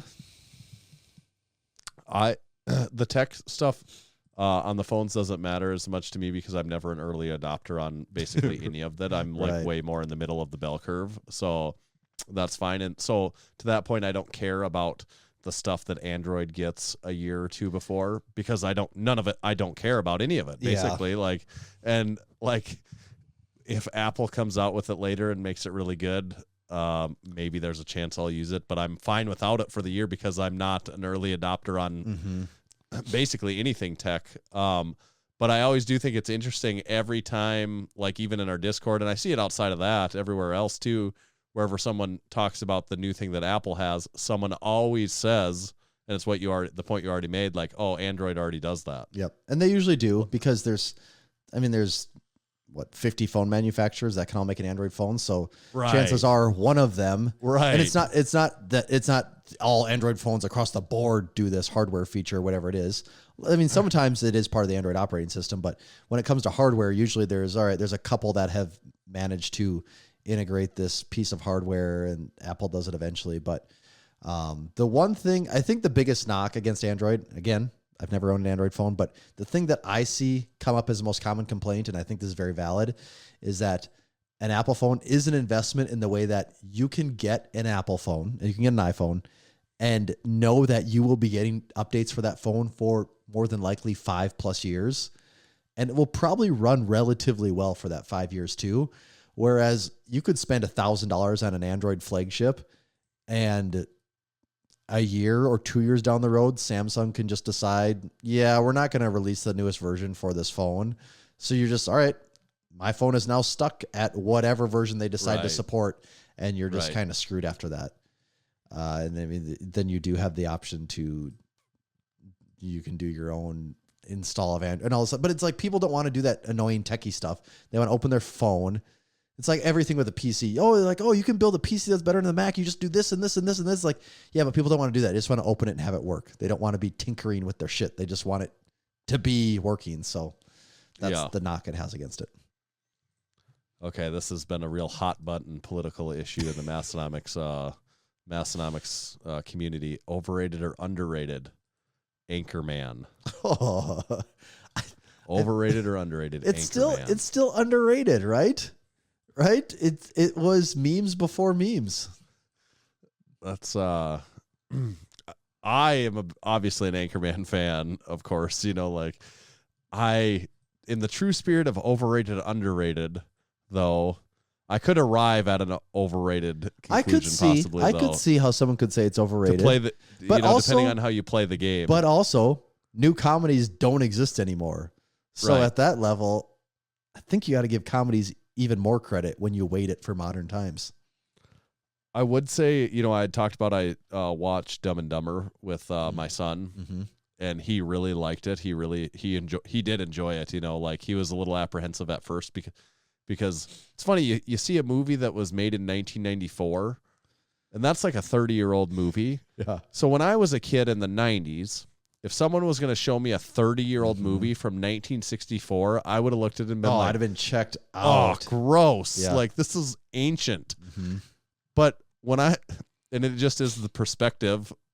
But to me, I'm like, well, this doesn't look 30 years old now. Well, I mean, it looks oldish. Yes, because also when we were watching shows that were 30 years old, TV shows, there was a good chance they were in black and white, first of all. Right, or even if it was color, it was like kind of garbage color. Yep, it looked rough. The sound was kind of cheesy. Also, acting in the 60s was more like theater-like. They'd overact because it was. They don't act. People don't even act in movies the way they did way back then.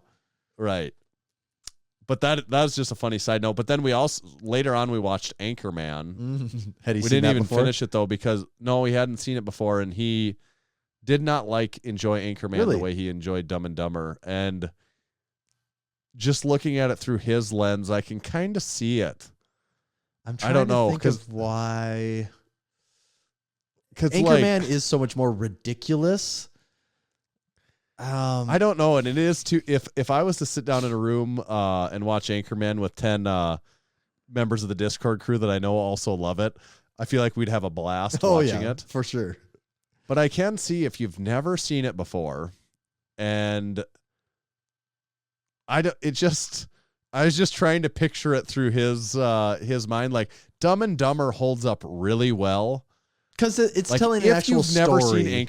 If you've never seen Anchorman before, and like you don't get everything around it that like you and I have been around with it for 20 years, and like you just know all the lines, and it just it has this following, and everybody knows what's coming and stuff. I could just see if you're seeing that now for the first time. I don't think it holds up as well as Dumb and Dumber does, in my opinion. But that being said, that's not how I personally feel about it. I could see how someone they're different. They're different comedies though. As dumb as Dumb and Dumber is, it still is based around some central plot points that are somewhat rooted in reality. Yeah, where Anchorman is just in no man's land as far as in Will Ferrell. It's just in Will Ferrell brain of craziness. The cast of Anchorman is so good, though. Also, it is. Like when you watch that now, and you're like, "Holy shit!" Like these people. What would they have to do to get these people all in one movie right now? Yeah. Like you couldn't do it.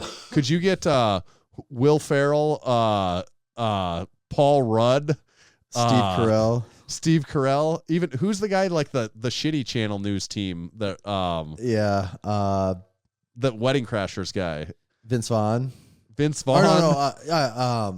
Vince Vaughn's in it, right? Well, he's in the Is he in the second one, or is he in the? No, first I think one? he's in the first one. He's Dorothy Mantooth's son.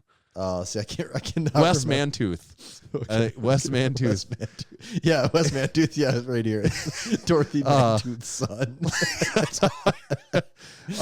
And what the whammy guy also? David Koechner. Is that his name? Yeah. And Christina Applegate. She's a big name too. Yeah. But like, what's his name again? Ant-Man now. What's Paul Rudd. Paul Rudd is a huge star. Now is. Vince Vaughn became a huge star. Steve Carell became an enormous star, and I mean they were somewhat known at that point in time, but not like to the extent of what they are now. Yeah, that is really funny though. But it's just a crazy cast. I don't know. I could just see how it maybe to some people's vision doesn't hold up as well, but no, I mean I love it still, but I could get that a little bit on that one. Dumb and Dumber, no, though. I think it's just I just can't imagine someone watching that and be like, oh, this sucks. Yeah. That's why I know I'm not sure if my dad's ever seen Anchorman, and if I had to pick that movie in my head, I'd say, I'm not sure he'd actually like this because it's too stupid. Right. Dumb and Dumber is one of his favorite movies of all time. And it is really dumb, but it's not stupid in the way that a lot of Will Ferrell movies are. Right. If like you're watching a Will Ferrell movie, you kind of have to suspend all belief for the rules of the world and people having just common sense to how things work, I guess. It's also weirder to watch it now if you think about that deeply, because Will Ferrell movies eventually became less good. Like it did become played out at a certain extent, but it was not at that point in time. But he did have a stretch for a while though that was Wedding Crashers. Okay, well he was a pretty small part. I'm sorry, I didn't mean Wedding Crashers. You're My Boy Blue. I'm just looking at Old School. Old School. I'm sorry. I don't Anchorman, know Step Brothers. Elf is still pretty damn good. Talladega Nights is hilarious. The Other Guys is good. And those are all so stupid. Yeah. But they worked. There is a handful of them there that were really Blades good. of Glory. I was never as big of a fan of Blades of Glory. Semi-Pro. Semi-Pro is good. Semi-Pro is pretty funny. Yeah. I'm just looking at, I forget about a lot of these. Get Hard. Blades of Glory Get Hard was kind of funny. I never really liked Daddy's Home. What's Get Hard? With Kevin Hart, where I've never seen that. I can't remember if he has to go to prison, so Kevin Hart's trying to teach him how to... if I see that Will Ferrell's in a movie now, I'm like, I'm not going to like that movie. Yeah. You know, like, to be honest, I'm like, I'm sure that's not... As a matter of fact, I'm quite sure it's probably not a good movie, I don't need nor to see will I this. even give it a chance. Mm-hmm. But at that point in time, that wasn't the perception, and that's No, not that was what, the stamp of this movie's going to be hilarious. Yes. Yes. So you said underrated. I did say underrated, yes. Yeah. I think I would probably lean towards underrated still, especially now that I find out there's maybe a decent sect of people our age that either haven't seen it or don't enjoy it. I would say underrated, but hard to believe those people are out there. It is a shame. I love even the gifts on like in response. There's so many that fit for everything that just come from Anchorman. I know. And some people don't get any of them. I don't believe you. That thing, like, I don't believe you. Like, people use that one all the time. That's from like the opening credits. It's barely even. It's not even really in the movie. How soon it's just it is like, in there? yeah, it's like him when it's like shooting. It's like literally like not even in the movie. Mm-hmm. And I know because I was maybe gonna pull that as like a meme clip, and I'm like, oh, this is barely even a usable clip because it's so quick, not even in the movie. Yeah. Yeah. All right, last one here with all the marbles. Overrated or underrated? You have your druthers. Don't forget overrated, underrated. Sam Sulek. I think he's underrated still. Maybe when he gets to 2 or 3 million subscribers and he totally sells out and is putting lame content, but right now it still feels like an underdog story, doesn't it? It kind of does. It's just because it's just a dude doing it with his keeping it real. Lifting with all the other kids at the college gym. Yeah. Or going to Planet Fitness. He's not in some crazy facility, state-of-the-art stuff. It's just he's just a guy doing it like the rest of us. It kind of is an underdog story, actually. I think actually that was one of my thought processes for why this is good, because it does feel a little more relatable. That one, his physique is insane and what he's doing is crazy, but I think a lot of younger people relate to him more because they're like, oh, he's my age. He's getting strong like that, and he's just putting out regular. When he's not at the gym, he's just the same as me. He's just at home playing Clash of Clans, making food, hanging out with his roommates, whatever he does, driving an old Toyota. He's just like all me and my college buddies, and I think that he has that going for him, where all these other guys like Brian Shaw, then nothing about Brian Shaw's life is relatable in any way. No. It's a whole different ballgame that Brian's got going on. I do wonder, thinking about that, then that almost it will be inevitable that Sam Sulek will be a victim of his own success at some point in time, even if he doesn't dramatically change. If he just cashes in on enough, which who I would blame nobody on that. Mm-hmm. Like at a certain point, you cash in on that, like you're crazy not to. But then, like when you're not driving a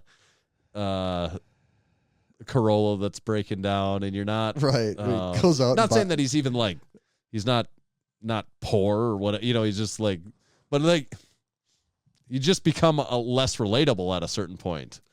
After a certain amount of success, you're just not as relatable. It would be the first thing, though. Typically, how it goes is if he starts showing signs of success outside of just him doing what he's known for right now, whether that's a new car or collaborations with big names or whatever that is, people will be excited for him because he's getting recognition. Right. But then after a while, it turns into the whole thing of usually after people get excited for you, then the waves turn and then they don't like you anymore. Right. That'll be interesting. We'll be able to watch over here comfortably from the sidelines. Yeah, he does have youth on his side though. He's got a lot of time. He's probably not spraining his ankles. Probably not. Those youthful ankles of his. Just snap and go right back. Yeah, he probably rolls his ankle and he by the time he picks himself back up, it's like, oh, I guess it feels all right now. Yeah. Like just He's broken. Like, no, it just had a freaky pump and it was all. Got a freaky pump and we're good to go. Anything else we need to guide people on? We're gonna be getting on the road here pretty soon. We are out of this, but we're gonna do one more podcast before that. So that's true. So we'll talk about that then. Yes, we will. All right, perfect. So this week, all I'd say is check out Massenomics.com. We still have the world's most expensive shorts. They're on sale right now, though. Pretty steep discount. Check out the lift shorts, normally $100, but significantly marked down. The Drink Spotter Light, both in stock. Changed the game. of drink safety in the gym, and then we have a wide selection of T-shirts for sale. So check out everything at Massenomics.com. We still have a few powerlifting record breaker tees. Spit it out. Get it available. out. Yeah, we kind of danced around that whole powerlifting record breaker concept in a number of ways this episode, so make sure to check out that T-shirt. Give it a look. Anything else we need? Like us on, subscribe on YouTube, new YouTube videos every week. Like us on Facebook if you want to. Don't really care, but we would appreciate the subscribe on YouTube, and then leave us a 5-star review on Apple Podcasts if you would. We eventually got to get on that road to like 600 at some point in time. We got to start pushing for that again. And then probably the number one thing we'd ask for is become a supporting member. If you've been listening for a while and you want to support somehow, become a supporting member. Tommy, where do they find you? You can find me at Tomahawk_D. You can follow me at Tanner_Baird, but please just make sure to follow Massenomics at Massenomics. See ya.